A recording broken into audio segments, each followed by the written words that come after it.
ആഭ്യന്തര വകുപ്പ് Thenmala police station നിർമ്മാണത്തിനായി 2 കോടി രൂപ അനുവദിച്ചിരുന്നു. എന്നാൽ മാസങ്ങൾ കഴിഞ്ഞിട്ടും നിർമ്മാണം ആരംഭിക്കാത്തതിനാൽ തുക നഷ്ടപ്പെടാനുള്ള സാധ്യതയേറുന്നു.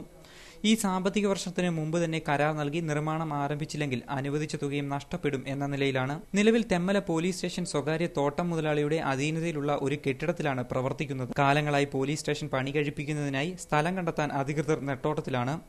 എന്നാൽ തെമ്മല ഗ്രാമപഞ്ചായത്ത് മാർക്കറ്റ് സ്ഥിതി ചെയ്യുന്ന സ്ഥലത്ത് 25 സെന്റ് സ്ഥലം പുതിയ പോലീസ് സ്റ്റേഷന്റെ നിർമ്മാണത്തിനായി നൽകാമെന്ന് വാഗ്ദാനം നൽകിയിരുന്നു. എന്നാൽ ഇതെല്ലാം വെറും ജലരേഖകളായി മാറിയിരിക്കുകയാണ്. തെന്മല പഞ്ചായത്തിന്റെ സ്ഥലം പോലീസ് സ്റ്റേഷന് വിട്ടു നൽകാൻ കഴിയില്ലെന്ന് പറഞ്ഞ് പ്രതിപക്ഷവും രംഗത്ത് എത്തിയിട്ടുണ്ട്. തെമ്മല തടി ഡിപ്പോ പ്രവർത്തിക്കുന്ന സ്ഥലത്ത് 2 ഏക്കർ സ്ഥലം പോലീസ് സ്റ്റേഷന് നൽകാമെന്ന് 2 വർഷം മുമ്പ് റവന്യൂ വകുപ്പും വാഗ്ദാനം നൽകിയിരുന്നു. അതും ചുവപ്പ് നാളയിൽ കുരുങ്ങി ഫയലിൽ ഒതുങ്ങുകയാണ്. ഇന്ന് വളരെയേറെ ശോചനീയമായ അവസ്ഥയിലാണ് തെമ്മല പോലീസ് സ്റ്റേഷൻ കെട്ടിടം. അടിസ്ഥാന സൗകര്യങ്ങളുടെ അപര്യാപ്തതയും കെട്ടിടത്തിന്റെ തകർച്ചയും പോലീസ് സ്റ്റേഷനും ഇവിടുത്തെ ദൈനംദിന പ്രവർത്തനങ്ങൾക്കും ഭീഷണിയാവുകയാണ്. News bureau, Thenmala.